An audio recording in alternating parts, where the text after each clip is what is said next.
I've literally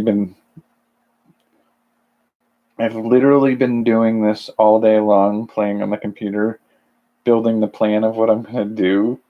Like, I know I finished last night with this is going to be a crazy year. It's going to be a crazy 6 months. This is a crazy thing to do with my 6 months, but I'm kind of into it. And so, how into it will I be when I'm in the middle of doing some of this stuff? I can't tell you for sure, but I have a distinct feeling that there are going to be some rough days. So yeah, I've been gathering information today, and last night I sort of finished off the calendar of the next 6 months. So roughly doing the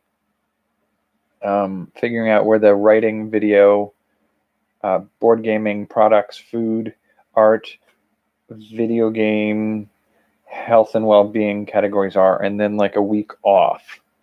So the health and well-being weeks are charted out as to the day they start and the day they end. But for each one, my planning is to do the start of that month is going to be the start of a fitness routine. And the start of that week is going to be the start of a dietary regime. So what I'm looking at here roughly is, and again, that wonderful lighting from that screen. Yeah. The way I'm looking at doing this is June all the way down to, so let's see, June 2nd.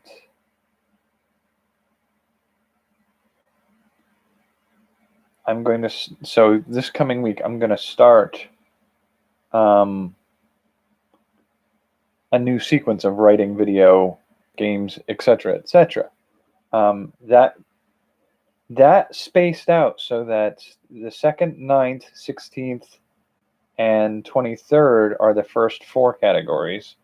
The 30th, the 7th, the 14th are the next 3. And then the very next one, starting on the 21st of July, is the health and well-being category of content. And that's where I'll be doing the overlapping week between a fitness routine and a dietary regime. And what I'll be doing for that is, if I'm going to be doing the week of that, I'm going to be ending the carb heavy week and starting the cardio fitness regime. And so what I'll be doing for that means I start the carb heavy regime on the, where did I say I started that? That's the one thing I didn't note. Come on, are you serious? Okay, so if I finish on the 21st, I start on June 30th. So I do that as start carb heavy. So what we're looking at is June 30th, we start a carb dominant diet. On the 27th, we end the carb heavy diet. On the 21st, we start cardio. So the 21st to the 27th, we're going to be doing a carb heavy diet and cardio.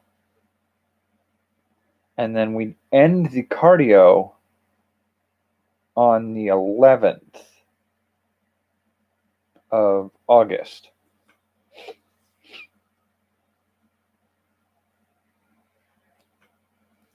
And then we have a little break before we start on the 1st of September with keto. end on the 28th of September with keto, but on the 22nd of September, we start plyometrics, which I think is the way we want to do that. I'm not sure. I might swap that for a HIIT and swap the plyo and HIIT. So I've sort of got them all charted out as to where they fit.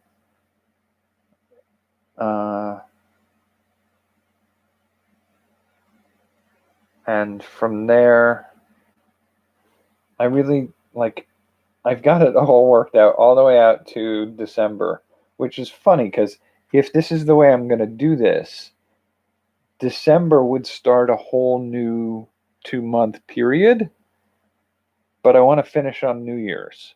So I'm going to leave myself December as the month where I do the finishing up of things.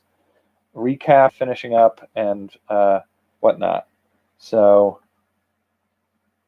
and then start a whole new year with a whole new other idea of things to do.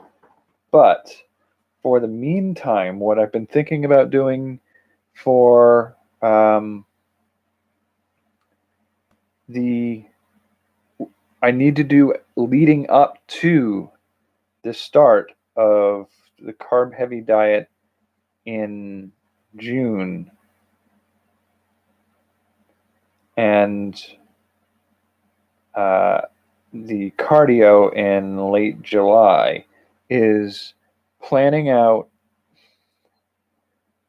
getting out of the sedentary state that I've been in for a while. So I've been pretty sedentary for most of this time.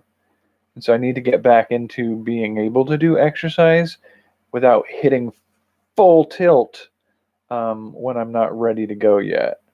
So what I'm looking to try to do with this is I'm going to use this month from now until the 30th of June to get myself up into my routine of fitness again that I've let slack and work on establishing a base diet that's viable. But speaking of diet, the thing I was looking at for the month while I was traveling, where I'm going to be doing the high carb diet from June 30th all the way through to the 27th of July. What I'm doing for that, I looked up some basics. Like, since I'll be traveling, what are some very basic carbohydrate-based foods that are decent? And then I got to calculate the caloric intake that I need to do on a regular basis. So what I'm looking at here is popcorn, rice cakes, Triscuits, some types of healthy cereals, hummus, instant mashed potatoes may be one of them. I might do ramen. I might do instant rices. I can do apples, pears, bananas, and maybe oranges. Canned corn, canned beans, chips, and bread. And so these are going to be my carbohydrate intake sources. So where I get a lot of the calories. And then I'm going to be making sure I get leafy greens and things like that for a lot of the nutrients that I need.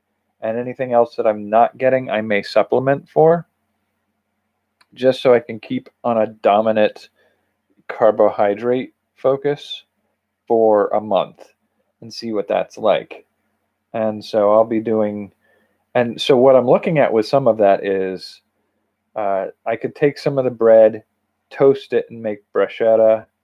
I could do mashed potatoes and maybe even dice up some like beef jerky, bacon, or pepperoni.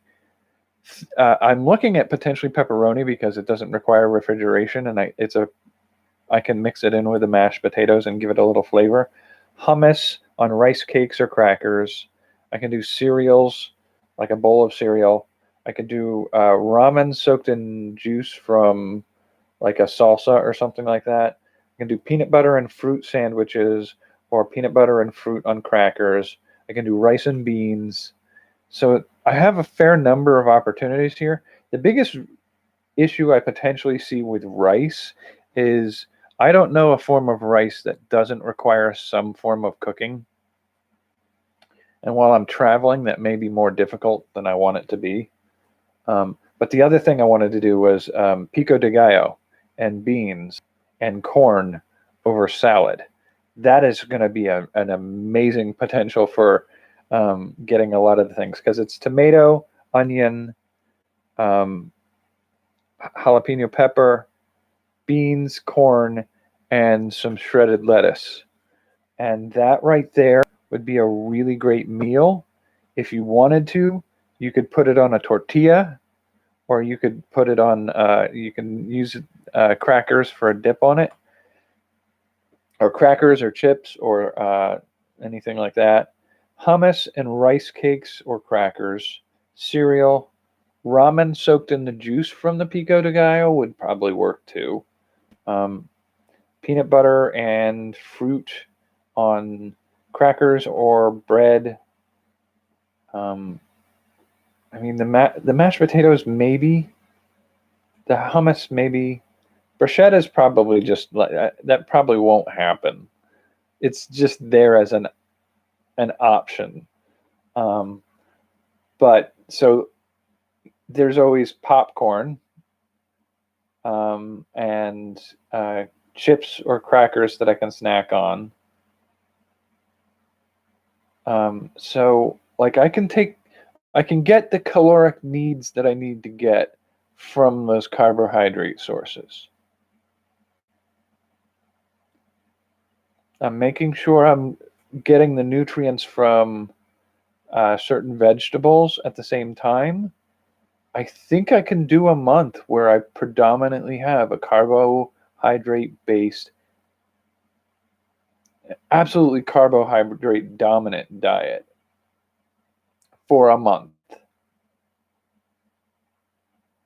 Now what I need to do is figure out like what crackers, chips, ramen, canned beans that I'm going to use, figure out their caloric intake for a day's consumption, and weigh and measure that to try to be the same. Like what I'm looking for here is where's my calculator here? I got a lot of windows open right now. Okay, so we've got the total daily energy expenditure calculation. So I enter my age, I enter my weight, I enter my height, and then I enter roughly what I expect to be my exercise numbers. So moderate exercise is 3 to 5 days a week. Now, each day that you do exercise, are we talking like a 30-minute exercise or an hour of exercise? They're a little vague on some of that, but the calculator here says that for my information there, moderate exercise for somebody my size, height, weight, and whatnot is 2,831 calories, which seems like a lot to me. Because I'm used to consuming probably under 2,000 on a regular basis and not realizing it. Like 2 eggs, 2 slices of ham, like thin lunch meat ham, a salad, and 2 bowls of popcorn, an omelet, some fish with some vegetables, and maybe like a bowl of broth with some vegetables in it, and then you could do like a ground beef and bean, and at that point I'm only just approaching 2,000. I'm pretty sure, depending on how much you eat for beef and beans, but like that's a lot of food in a day. Now, if I were to eat candy bars, Big Macs, French fries, and other garbage, I could hit 2,800 in 2 meals. So it's a lot of it's down to what I eat, what I prefer to eat, and what I enjoy most eating is fresh, home prepared, simple ingredient foods. Now, the other thing I can do is if I up the amount of oil I put in my food, like a cooking oil or an olive oil, that would increase the caloric intake. But for a month where I'm working on carbohydrate dominant, that's fat, and it gets to the point where that fat equals a percentage of your caloric intake to the carbohydrates, and that's super easy to do. Like 2 tablespoons of olive oil in your food during the day, you're already adding 300 to 400 calories right there. Like that's super easy to do. Throw some butter in the pan with your omelet instead of just using a non-stick pan with a little bit of oil to grease the pan. Like throw some cheese in there. Like you can up the caloric intake really fast with fatty foods. But for the focus on carbohydrate base, like I could probably do pasta if I wanted to cook pasta, but I might do that when I get back. Once I've gotten back from my trip and I'm not having to eat food on the road, I may swap in some more specific carbohydrates. So more like baked potato, baked sweet potato, home fries, hash browns, um, cornbread, those types of things. I could do more of that if I were based at home. But looking at my options while traveling, that's pretty substantial a number of choices that I can work with. So I'm okay with that. I think the thing that I'm looking at right now is, yeah. So basal metabolic rate for somebody of my statistics are 1827. Um, a sedentary person like I am right now should be consuming 2192. Light exercise would be 2512, and moderate exercise like I'm likely to be doing is going to be 2831. If I get into the cardio, as I get into the cardio at the end, it's recommending 3151. And if I'm competing at a level of like an athlete, it would be 3470, which is a lot of calories. And especially when I'm trying to focus predominantly on macronutrient like carbohydrates. I can get sugars and I can get stuff like that. It's not really the type of carbohydrate you want to introduce for a carb-based diet. Like the sugars aren't going to make you feel full. So I might be able to toss in a few sweets and sugars along the way to give me a few more calories,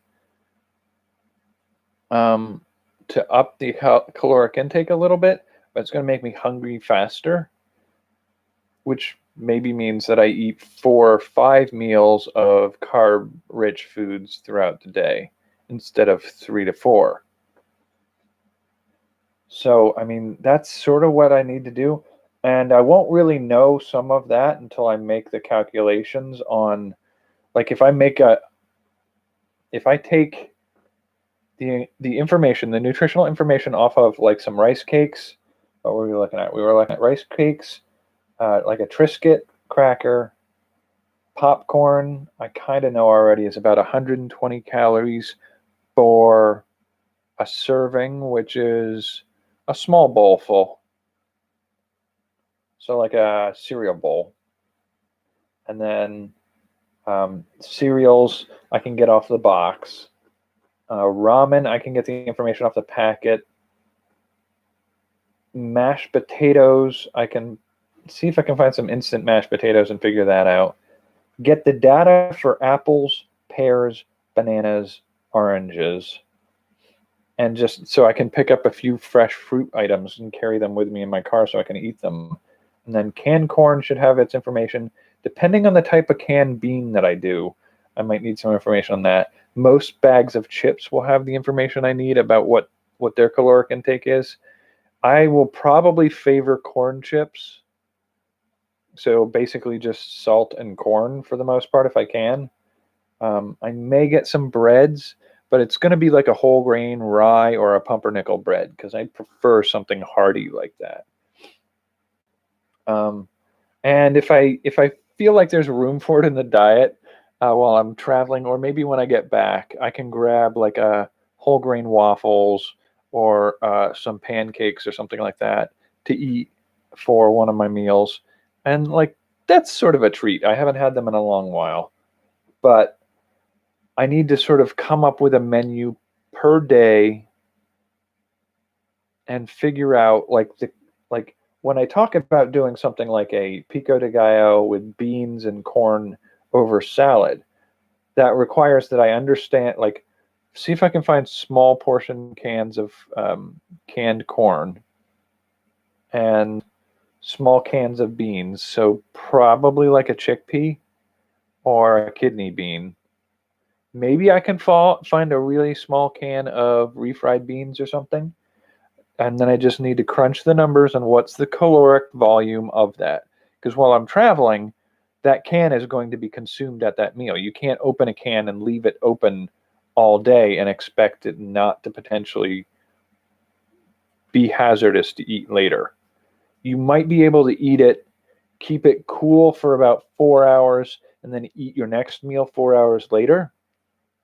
But that's sort of the edge of where you can go with that. So looking in on things like, can I find multiple small cans of corn, beans, find out the information for like apples, bananas, possibly oranges and pears. I know my digestive system doesn't always handle some of that very well. And then find a jar of like peanut butter that I think I could probably do pretty well with. And maybe like a natural peanut butter or something that can be kept shelf stable without refrigeration.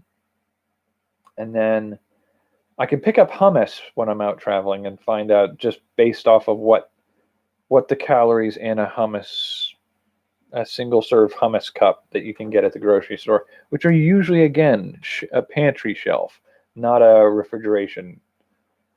The instant mashed potatoes, shelf stable, should be able to travel. If I put some pepperoni or like beef jerky in with that, like you add hot water to the instant mashed potatoes and let them dissolve enough to mix that in. If you're going to do that, you can soak the beef jerky in the hot water first to soften the jerky and then use that to mix the mashed potatoes. And then you have like a very chewy meat, but also have a flavored mashed potato that would be enjoyable. I may just go with pepperoni though. That sounds like rehydrating the beef jerky sounds like a pain in the ass. Pardon my French. So hummus cups, rice cakes should have the information. Crackers should have the information. I don't know that I'm going to do a lot of cereal. And I don't know what cereals I would do.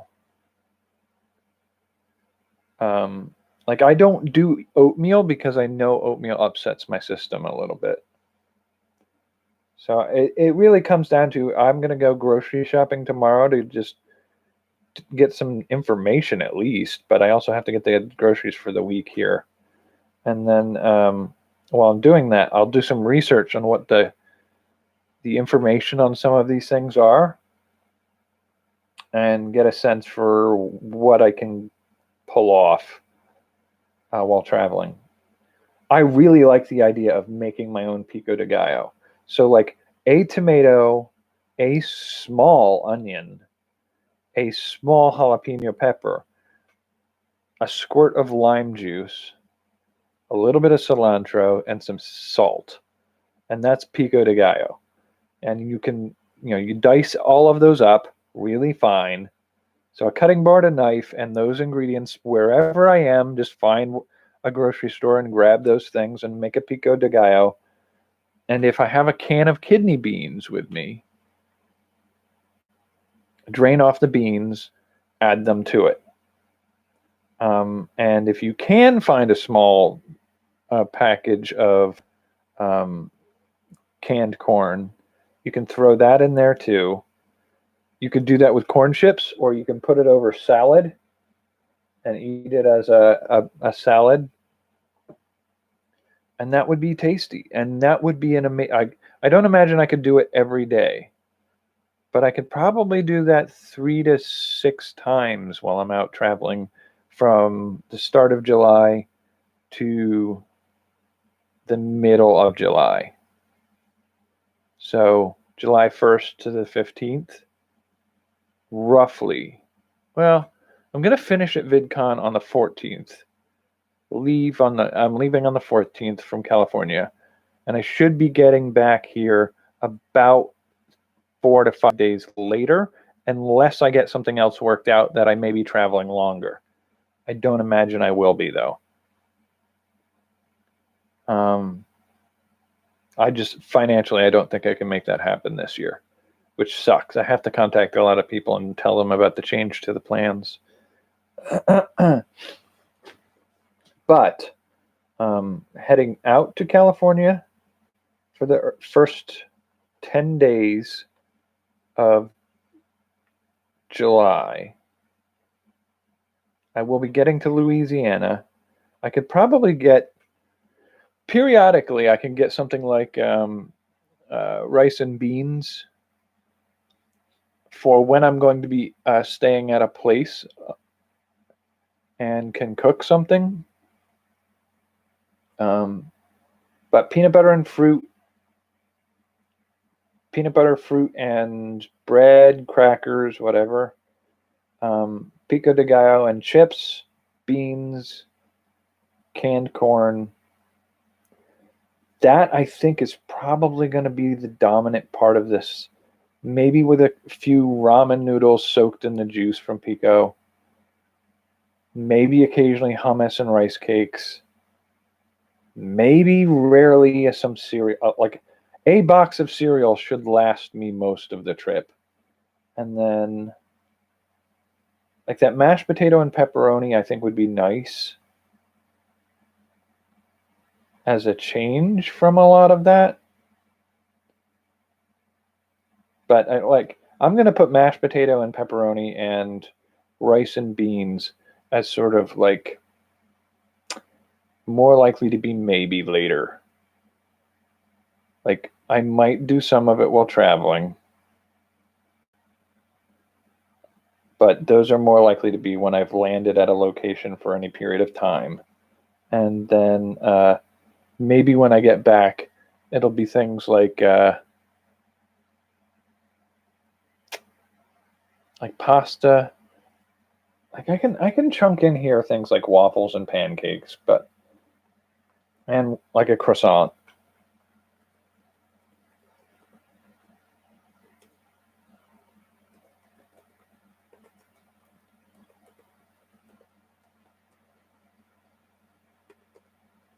And maybe cornbread, if I can find a cheap, decent one while I'm traveling. So, like, that's really gonna make this possible. And it's a type of diet that I'm not comfortable and used to doing. And I don't know that I ever really feel full when I do that. So I'm not super jazzed about that. But we'll see how it goes and if I acclimate to it better while doing it for a month. And then that last week of that month of July, that's not really the last week, is it? No. But it's July So July 21st, I start a cardio routine, and doing a little research on some of that today too. And that's sort of like go jogging for the afternoon. Or I don't do a lot of jogging. So like there are routines you can do that are leg based, running, that sort of thing. And then there are routines that you can do that are full body. And then there are routines you can do that are like upper body, that are cardio routines. And the way I tend to think of it is if I do these cardio routines alternating between lower body and upper body, it's going to be less strain on my body on a regular basis. I can work towards doing more days just running as I go through the next subsequent 4 weeks of doing cardio. The cardio ends on the 11th, and I haven't started a diet yet. So, like, the 11th of August, cardio ends, and keto doesn't start until the 1st of September. So I have about 15 days. So about 2 weeks of downtime between diets and fitness routines. And I think the trick I'm looking at right now is if I'm doing the June, start the carb heavy diet on June 30th and finish on the 27th of July, that puts it at a point where I can report on that health week about the high carb diet. But also that week, I will be talking about the first week of starting the cardio routine. But I will be doing 3 weeks after that week of cardio. And I don't have a place to really report on that other than the next health week that we start, because I don't have a break between end of cardio on the 11th of August and the next health week. I start keto before that too, but keto I report on when I hit health week.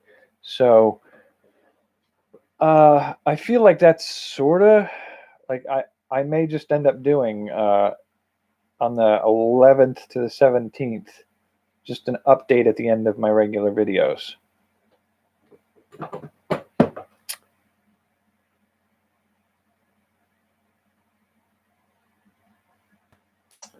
All right, so that's sort of where I am on the planning right now. I will come back tomorrow with a little bit more detailing about base nutrition, the caloric count, and the foods that I'm going to eat while I'm traveling, and then the look at what comes after that, where I'm going to be talking about what I'm going to do for keto and what I'm going to do for plyometrics, and then what I'm going to do for the protein diet and the high intensity workout. And I will try to work through 2 a day to detail it a little bit better. But I feel like the last couple days are going to be like really explaining what my exercise routine is going to be like. Because I just kind of glazed over that today. I'm like, I'm going to be doing heavy cardio. I think just building out a day-by-day plan for 4 weeks of cardio is what I need to do. All right, so I'm going to call it there for tonight. See you tomorrow. No worries.